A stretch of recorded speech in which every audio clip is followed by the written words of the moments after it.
tattoo of a tour. Ladies and gents, perfectly okay. So it's quite clean exactly here. So feel free to do that. Just like that. Yeah, go ahead. Go ahead. Just from time to time, maybe we'll have to make a passage for the people here. That's all. Okay, so here we are in the place that is known as the Jewish Quarter. Before it was called the Jewish Quarter.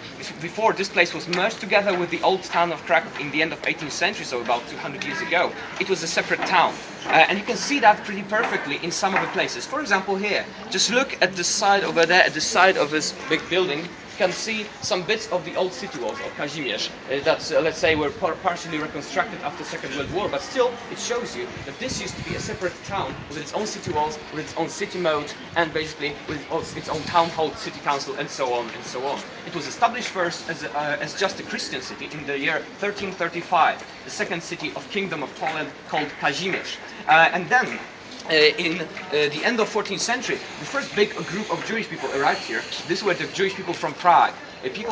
Jewish people in Prague were actually further persecuted in that place. In the end of 14th century, they decided that they would have to leave the place, and they migrated to here. Were settled just here next to Krakow. And then, as I've told you already, the Jews of Krakow were expelled from the place in the end of 15th century, and they also migrated here to this place, and then they created a very big Jewish community here from the end of 15th century exactly. And now, maybe you wonder, how come that this biggest Jewish community in the world actually was located here in Poland in general? Basically, once again, this fact that from 70 to 80% of world Jewish population was living here in Poland over the course of 16th, 17th, 18th, and 19th centuries. That's like, well, almost all of the Jews of the world, right? And when you compare it to the state of things right now, you've got about 40% of Jews living right now in Israel, and then the next 40% in the United States. The rest are usually scattered all around the world. And then Poland was the biggest concentration, was some kind of a biggest Jewish state up to date, we would say, even bigger than nowadays is the land and state of Israel. So how come?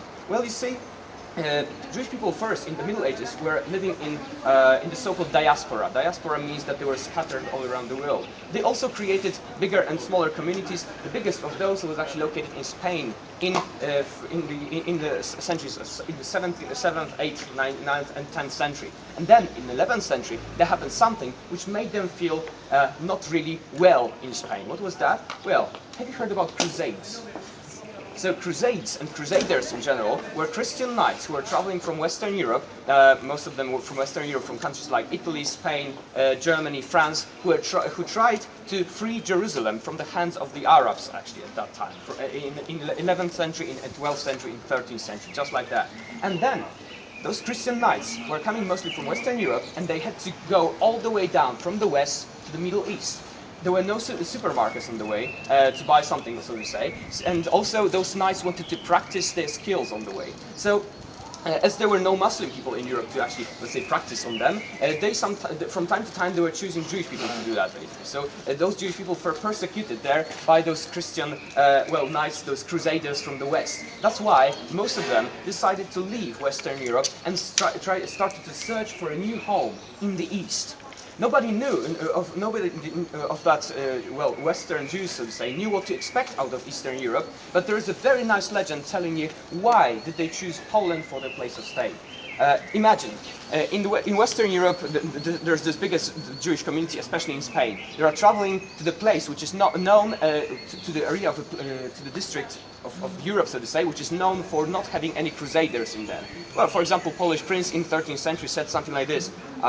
I'm not gonna go as a crusader because basically there is no good beer in Jerusalem. I'm addicted to beer, so what's the point of going there?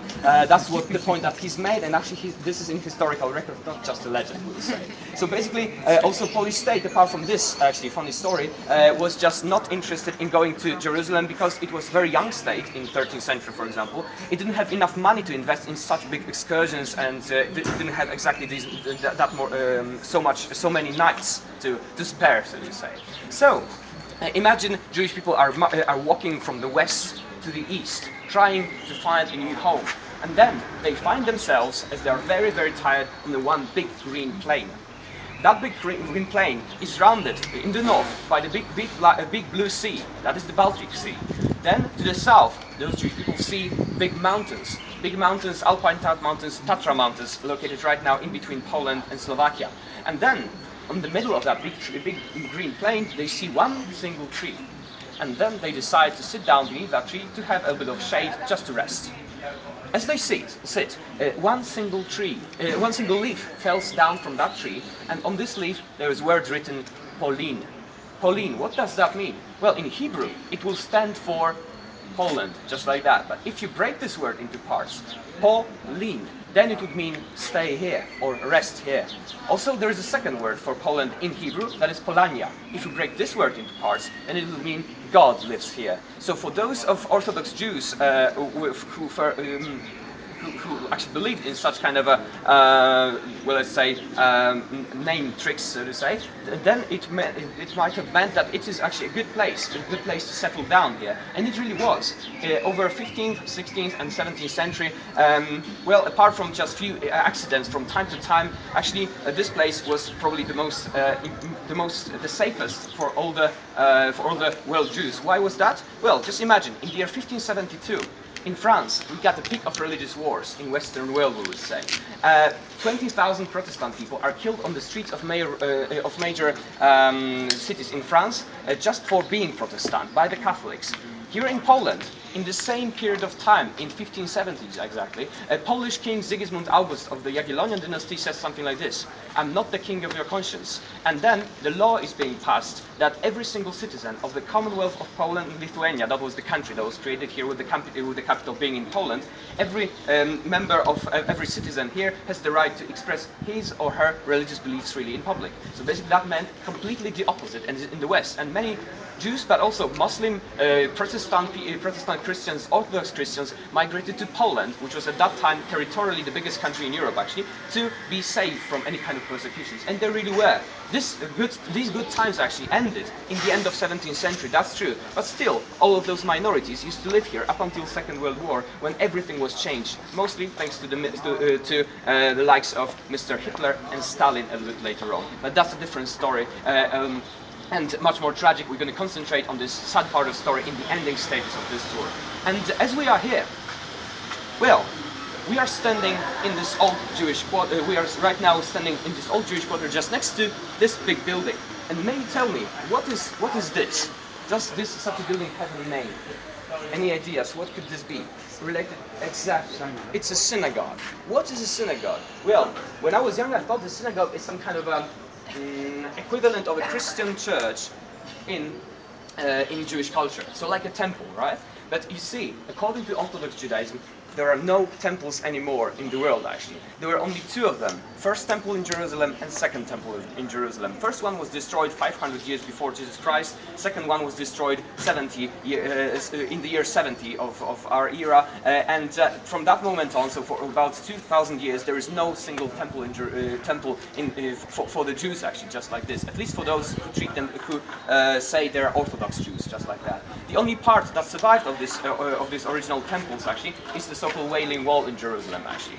You've probably seen it at least in pictures on the internet or somewhere, or maybe you've actually visited it as well in Jerusalem. And then, what is synagogue? Well, synagogue is something different. It's the house of gathering. It's just a regular house, maybe a bit more decorative in many cases, that's true. But synagogue serves multiple purposes. People gather there to pray, that's true, but also to make business, to sing together, to socialize. So it was like kind of a market square inside the building, some kind of a meeting point for people in a way.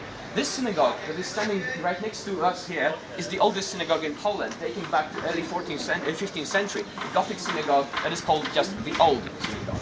It is quite marvelous that it still stands here. It survived all those years, even Second World War. 8 synagogues are still standing here in Krakow. They are not destroyed because the Nazis during World War II used those synagogues as just regular buildings, as magazines, so they didn't destroy them, they used them normally. And that's why they are still here. And this is probably the most important of those. Right now it is not used as a synagogue, but rather as a museum, part of Historical Museum of Krakow, showing you the Jewish habits and traditions. And it's pretty much an old old-fashioned museum, but still worth visiting. The other synagogues here in Krakow are owned by the Jewish community, and some of them are still used by the community, although actually very, very few. The rest are waiting for the future, as probably the Jewish community of Poland is going to grow and grow. Because now, tell me, maybe you have knowledge about that. Out of here in Krakow before Second World War, there were 68,000 Jewish people living.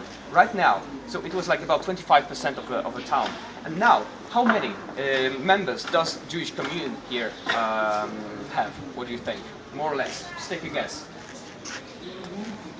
Out of 68,000. Any ideas? Yeah, go ahead. Be brave. Don't worry. Half that amount. Pardon? Half that, 30,000, you say? Well, no, really. It's less than that. Any more ideas? 10,000, you say? Even less than that. The number may be pretty shocking, actually. It's only about 200 people. 200 out of 6 or 8,000. And this is the most sudden thing. You see, most of the Krakowian Jews have died during Second World War because of the Holocaust. There was even a concentration camp located here within the grounds of Krakow, to the south from the ghetto, on the other bank of the river. We're going to visit this ghetto later on. And although about 3,000 Jews from Krakow survived the war, after Second World War we switched from one occupation to another. The Nazi occupation to the Soviet occupation, or the Communist occupation. And the Communists didn't like Jewish culture, actually, that much. Jewish culture was connected usually to banking sector, to finances and so. And the communists, that was completely against the communist rules, we would say. That's why Jewish people were persecuted here by the communist government, communist party, installed here illegally after Second World War by one certain Joseph Stalin. And that's why many of them migrated from Poland in the communist years, mostly to Israel. That's why this commune is very, very small right now. But we can see big revival in interest in Jewish culture right now in Poland. And well, we'll see what happens in the future. Right now it seems that more and more also Polish Gentile people try to learn more about this quite a long-lost past of Poland, which was very multinational before Second World War, and right now it is almost monocultural. Well, we're going to explore these things of nationalities before Second World War a bit further, a bit later than now. And now, well, before moving away from here, just a thing. You see, this is the synagogue, right?